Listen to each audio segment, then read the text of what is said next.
Israel अब Iran की तरफ से आने वाली सभी मिसाइल्स को हवा में नष्ट नहीं कर रहा, बल्कि अब वो सिर्फ चुन चुन कर उन्हीं मिसाइलों को नष्ट कर रहा है जो उसके सैन्य ठिकानों, बड़े बड़े शहरों या फिर रिहायशी इलाकों को निशाना बना सकती है। दूसरी बात यह कि लगातार एयर डिफेंस सिस्टम का इस्तेमाल होने से इजराइल की लंबी दूरी की इंटरसेप्टर मिसाइल्स अब धीरे धीरे खत्म हो रही है।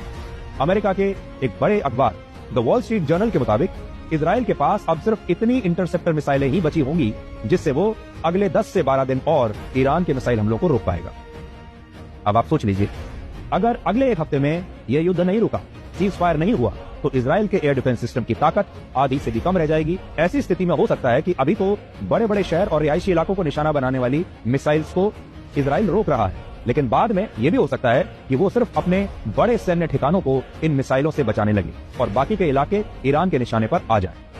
तीसरी बात यह कि ईरान की मिसाइलों को हवा में नष्ट करना भी बहुत महंगा काम है।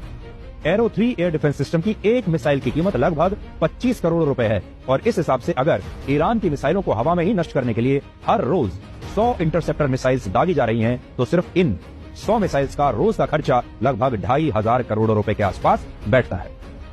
ईरान इन बातों को अच्छी तरह से समझ रहा है, इसलिए वो अपनी लंबी दूरी की मिसाइलों के साथ अब धीरे धीरे कॉम्बैट ड्रोन्स को भी मिसाइलों के झुंड में इजराइल पर हमला करने के लिए भेज रहा है और इनमें एक ड्रोन की कीमत लगभग 40 लाख रुपए के आसपास होती है। या इजराइल के सामने अब बड़ी चुनौती यह है कि इस 40 लाख रुपए के ड्रोन को हवा में ही नष्ट करने के लिए उसे 8 से 25 करोड़ रुपए की मिसाइल फायर करनी पड़ रही है।